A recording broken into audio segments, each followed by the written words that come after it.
Halo semuanya, perkenalkan nama saya Agnes Uyarta Sindurat. Dalam video ini, saya akan membahas mengenai cinta dan menjawab 4 pertanyaan. Yaitu pertama, bagaimana manusia berproses untuk mencintai. Yang kedua, apa yang dimaksud dengan mencintai. Yang ketiga, apa faktor-faktor yang mendukung manusia untuk mampu mencintai. Dan yang keempat, apa halangan-halangan yang membuat manusia tidak mampu untuk mencintai dengan tulus. Dimulai dari pertanyaan pertama, bagaimana manusia berproses untuk mencintai? Menurut saya, proses manusia untuk mencintai itu melibatkan berbagai dimensi, sesuai dengan perspektif dari epistemologi. Yang pertama, proses empiris atau indrawi. Jadi manusia dapat merasakan cinta melalui pengalaman indrawi. Misalnya, melihat ekspresi wajah orang yang dicintai, mendengar suara mereka, atau merasakan kehangatan tubuh saat bersama dengan orang yang kita sayangi atau orang yang kita cintai. Jadi proses ini adalah cara manusia merespon dunia melalui indera mereka. Lalu yang kedua itu ada proses rasio atau pengetahuan dan pertimbangan. Cinta juga dapat dipahami melalui proses berpikir dan mengetahui. Ini tuh mencakup fakta, teori, dan hasil penelitian untuk memahami sifat cinta itu sendiri. Jadi manusia ini dapat merangkai pengetahuan ini secara deduktif atau induktif untuk membentuk pemahaman tentang cinta sesuai dengan pemahamannya masing-masing melalui fakta, teori, dan hasil penelitian yang telah diketahui oleh masing-masing individu. Dan ketiga itu ada proses spiritual atau teologis. Jadi beberapa orang itu mencapai cinta melalui dimensi spiritual.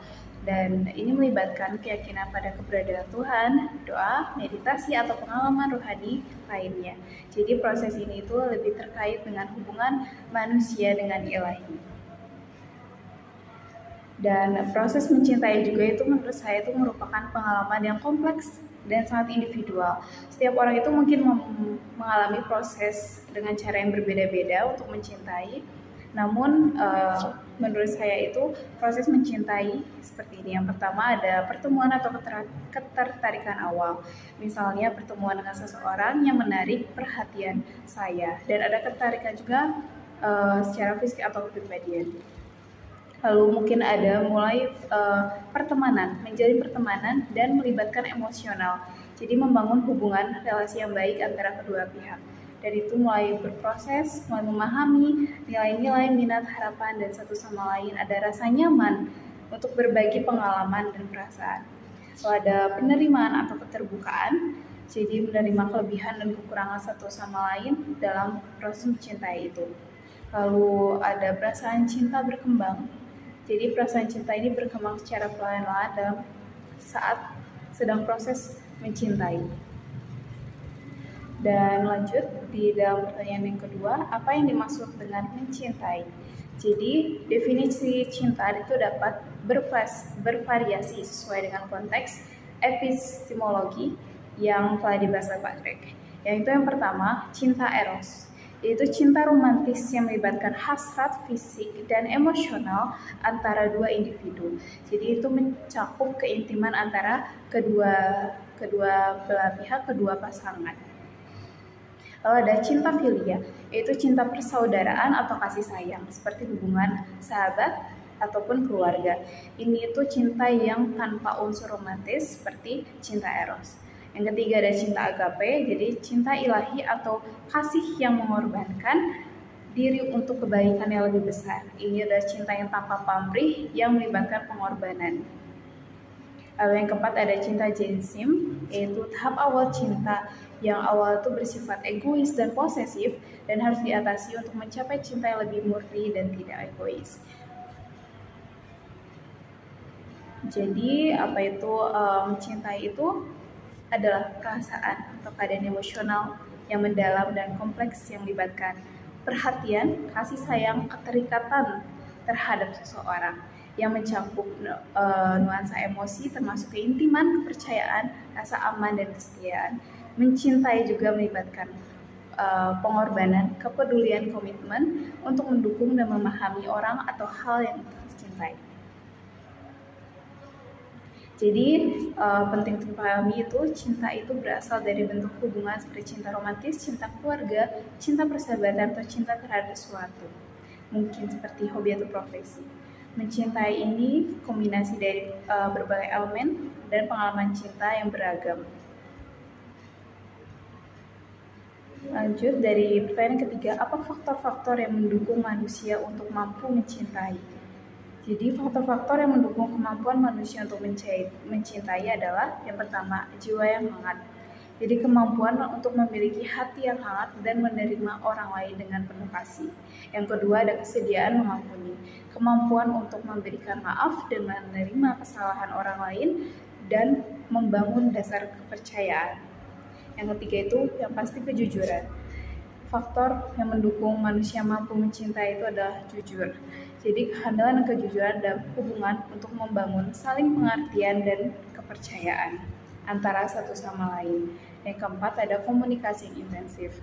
Jadi berkomunikasi dengan intensitas untuk memahami perasaan dan pemikiran orang lain dengan lebih baik lagi. Yang kelima itu ada solidaritas, yaitu adanya rasa saling mendukung dan solidaritas dalam hubungan memperkuat ikatan kasih sayang. Lalu pertanyaan yang terakhir yaitu, apa halangan-halangan yang membuat manusia tidak mampu untuk mencintai dengan tulus? Hambatan-hambatan yang dapat menghambat kemampuan seseorang untuk mencintai dengan tulus itu, yang pertama ada rasa stres, takut, dan trauma. Jadi kondisi psikolog seperti stres, ketakutan, dan trauma ini dapat menghalangi kemampuan seseorang untuk memberikan rasa cinta yang tulus kepada pasangannya. Lalu yang kedua itu ada egoisme dan nafsu. Jadi sikap egois dan keinginan yang berlebihan untuk memenuhi kebutuhan diri sendiri dapat menghalangi kemampuan memberikan cinta tanpa pamrih. Jadi hanya memikirkan bagaimana dirinya sendiri terpenuhi keinginannya tanpa memikirkan pasangannya sendiri. Lalu yang ketiga, ketidakjujuran. Kurangnya kejujuran dalam hubungan pasti sangat dapat merusak kepercayaan dan menghambat kemampuan untuk memberikan cinta yang mendalam. Lalu yang keempat, adanya kurang komunikasi. Ini halangan-halangan yang sangat-sangat banyak terjadi untuk mencintai dengan tulus. Karena kurangnya komunikasi yang efektif dapat membuat sulit memahami dan merasakan perasaan orang lain dengan tulus. Lalu yang kelima, ada rasa benci. Yang pasti rasa benci ini akan menjadi faktor yang sangat sulit membuat manusia tidak mampu mencintai dengan tulus, karena adanya perasaan benci atau ketidaksetujuan yang mendalam dapat menjadi hambatan yang besar untuk memberikan cinta yang tulus kepada pasangannya. Dan dengan memahami faktor-faktor ini, manusia dapat bekerja untuk mengatasi hambatan dan memperkuat aspek-aspek yang mendukung kemampuan untuk mencintai dengan tulus.